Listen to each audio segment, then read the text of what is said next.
स्वागत है आपका मेरे YouTube चैनल एनिमे पैरासाइट पर। आज मैं आपके सामने उमारू-चान एनिमे सीरीज एक्सप्लेन करने वाली हूँ। तो चलिए स्टार्ट करते हैं। शुरुआत के सीन में डोमा जब सोकर उठता है उसे उमारू गेम खेलते हुए सोते दिखाई देती है। वो कहता है मैंने उससे कहा था अपने बेड पर सोए, लेकिन फिर से वो गेम खेलते हुए सो गई। उमारू को चीखते देख डोमा उसका फीवर चेक करता है। चेक करने के बाद बताता है तुम्हें ठंडी लग गई है। वो रोते हुए बोलती है मेरा सिर दुख रहा है ओनी-चान। डोमा उसे घर पर रहकर आराम करने को कहता है। डोमा को जाते देख उमारू इस तरह के एक्सप्रेशन के साथ बोलती है सच तो ये है कि मेरी तबीयत उतनी भी खराब नहीं है। मैं तो बस चाहती हूँ ओनी-चान मेरा ख्याल रखे और मैं आराम करूँ। डोमा कहता है मैं काम पर जा रहा हूँ। उमारू बड़ी के लुक में इनोसेंट सा फेस बनाकर बोलती है ओनी-चान क्या अपनी छोटी बहन को बीमार छोड़कर आप जा रहे हो? वो रिप्लाई देता है तुम्हें बस हल्की सी ठंड लगी है। जो भी हुआ है इसमें तुम्हारी ही गलती है। गेम खेलते वक्त बिना एसी को बंद किए तुम सो गई थी। मैं घर जल्दी आऊंगा तो बेड पे बैठ के सोचो तुमने क्या किया। मैं अबीना को बता दूंगा। डोमा के जानने के बाद उमारू एंग्री होकर कहती है मुझे आपसे नफरत है ओनी-चान। इसके बाद वो फिर से गेम खेलने लगती है और कहती है मैं अपनी तबीयत और ज्यादा खराब करके आपको चिंता में डाल दूंगी। अगली सुबह उमारू बेहतर फील करती है। खुश होकर बोलती है ये तो होना ही था, वायरस कमजोर थे,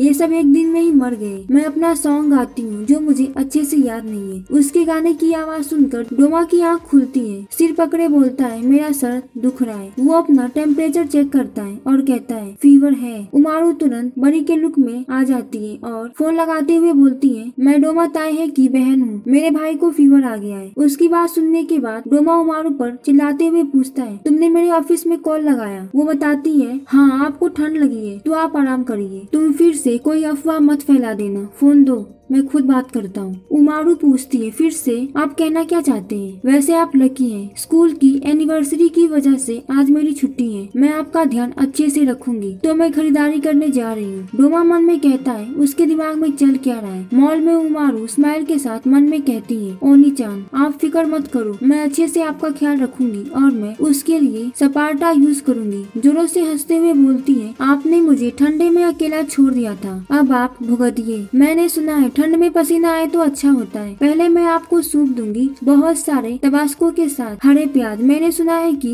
जब बटर में डालो तो असर करता है। मैं ओनी-चान के साथ भी वही करूंगी। जब वो घर वापस आती है डोमा की हालत देखकर चौंक जाती है। रोते हुए पूछती है क्या हुआ आपको? मन में सोचती है कहीं ये मेरी वजह से तो नहीं ओनी-चान को वायरस लगा है। वो अज्यूम करती है बहुत सारे वायरस ओनी-चान को चारों तरफ से घेरे हुए हैं। पूरे जोश के साथ बोलती है मुझे उन्हें हराना होगा। हरे प्याज लेकर उन वायरस से फाइट करने लगती है। ओनी-चान को प्रोटेक्ट करते हुए कहती है मैं ओनी-चान को बचाऊंगी। इसके बाद पूरी हिम्मत के साथ एक एक करके सारे वायरस को पकड़कर खत्म कर देती है। डोमा की आंख खुलती है। वो अपने पास हरे प्याज को देखता है, साथ ही उमारू पास ही सोई हुई होती है। उसे रिमाइंड होता है जब उमारू बीमार थी। डोमा को ऑफिस जाते देख वो बहुत ज्यादा दुखी होकर बोली थी कि आप ऑफिस जा रहे हो। वो उमारू के सिर पर हाथ रखकर कहता है मेरा ख्याल रखने के लिए थैंक्स। वो कहती है आपसे हरे प्याज की स्मेल आ रही है। रिप्लाई देता है लेकिन उसी की वजह से मेरी ठंड चली गई। नेक्स्ट सीन में डोमा हर डिश में ग्रीन पेपर्स मिलाता है। उमारू मुंह बनाते हुए पूछती है ये कैसा खाना है? वो एंग्री होकर रिप्लाई देता है मैंने तुम्हारे लिए ही बनाया है और तुम मुंह बना रही हो। वो कहती है लेकिन मुझे हमबर्ग स्टिक चाहिए। डोमा बोलता है हमेशा तुम्हारी मर्जी नहीं चलेगी। उमारू को खाते देख कहता है तुमने अब तक ग्रीन पेपर्स छुए तक नहीं। वो बताती है क्योंकि वो कड़वा है। डोमा कहता है तुम सब्जी नहीं खाती इसीलिए मैंने इसे तुम्हारे लिए बारीक काटा है, बड़ी मेहनत से तुम्हारे लिए मैंने बनाया है। उमारू बोलती है अगर इसमें इतनी मेहनत लगती है तो कभी मत बनाना। डोमा को गुस्सा होते देख वो जबरदस्ती उसे खाती है। उसके फेस को देखकर डोमा चिढ़ते हुए कहता है मुझे तुम्हारे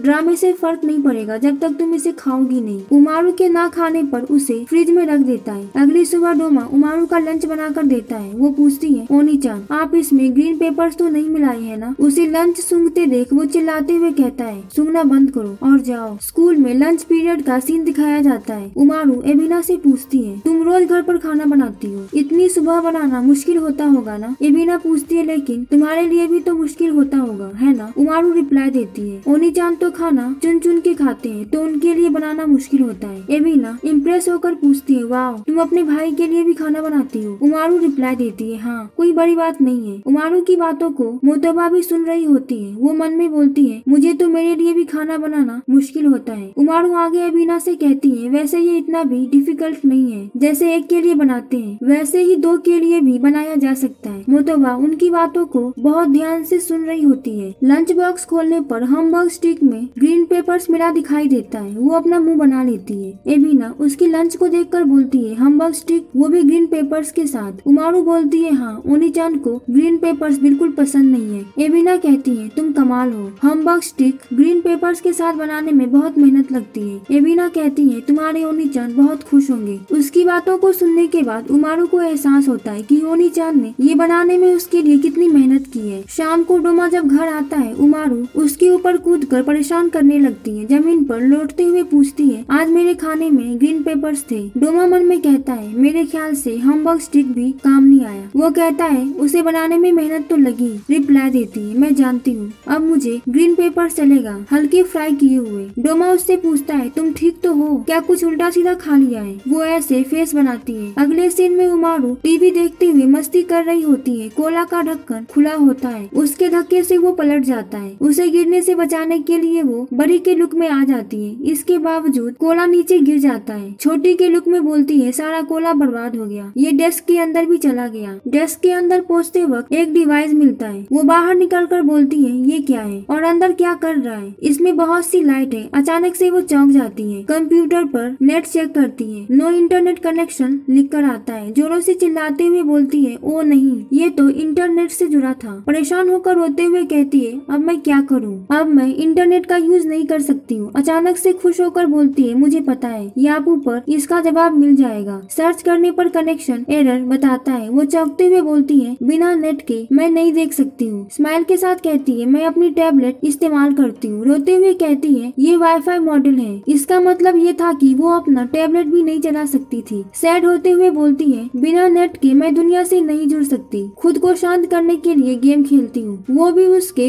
वाईफाई से जुड़ा होता है। वो गेम भी नहीं खेल पाती है। उसके चेहरे का रंग उड़ जाता है। शॉक्ड होते हुए कहती है, मैं दुनिया से पूरी तरह अलग हो गई। उसी समय डोमा घर पर आता है। साथ ही बॉम्बर भी उमारू से मिलने आया है। उमारू को इस तरह देखकर वो दोनों चौंक जाते हैं। डोमा देखने के बाद कहता है, तो तुमने इसे खराब कर दिया, ये गीला है तो पावर ऑन करना खतरनाक होगा। बॉम्बर उमारू को अपसेट देखकर उसे मास्क लगाकर हंसाने की कोशिश करता है। उसके ना हंसने पर बॉम्बर डोमा से कहता है, अब तुम्हारी बारी है। डोमा को मास्क पहने देखकर वो दोनों जोरों से हंसने लगते हैं। इसके बाद वो तीनों कार्ड्स खेलते हुए दिखाई दे रहे हैं। सीन चेंज होता है। उमारू खुश होकर बोलती है, मैं पहली बार मांगा कैफे में आई हूँ। स्माइल के साथ मन में कहती है, हमारा इंटरनेट काम नहीं कर रहा। मैंने नखरे किए और ओनी-चान ने पैसे दे दिए मुझे। केबिन में जाकर बैठते हुए कहती है, कितना अच्छा लग रहा है और मैंने 7 घंटे के लिए जगह ले ली। ये बहुत छोटा है लेकिन मुझे खुद का एक खुफिया जगह मिल गया है। मैं जितना चाहे नेट यूज कर सकती हूँ और मांगा भी पढ़ सकती हूँ। मुझे रोज ऐसी जगह एंजॉय करने के लिए नहीं मिलेगी। उमारू को वहाँ पर एक रिमोट मिलता है। स्विच ऑन करने पर खुश होकर बोलती है, किसे पता था यहाँ मसाज चेयर भी होगी। एंजॉय करते हुए कहती है, मैं तो यहाँ पर रह सकती हूँ और रहूंगी। 4 घंटे बाद उमारू बाहर निकल कर जाने लगती है। वहाँ का एम्प्लॉय कहता है, आपके पास अभी भी 3 घंटे हैं, आपको चलेगा मैडम? वो स्माइल के साथ हाँ बोलती है। इसके बाद वहाँ से चली जाती है। दरअसल उमारू को वहाँ पर अच्छा नहीं लग रहा था। उमारू अपने घर पर आती है। डोमा और उमारू गेम खेलते हुए दिखाई दे रहे हैं। यहाँ पर हमें 10 साल पीछे ले जाया जाता है। क्लास में टीचर डोमा का नाम बुलाते हुए कहता है, तुम्हें 100 मार्क्स मिले हैं। डोमा के 100 मार्क्स को सुनकर सारे स्टूडेंट्स बोलते हैं, ये बिल्कुल कंप्यूटर जैसा है। उसके दिमाग में सब अच्छे से बैठ जाता है। स्कूल की छुट्टी के वक्त क्लासमेट बॉम्बर चौंकते हुए पूछता है, तुम्हें फिर से 100 मिले, कमाल है। क्या तुम्हारे पास कोई तरकीब है या तुम्हें पहले ही पता था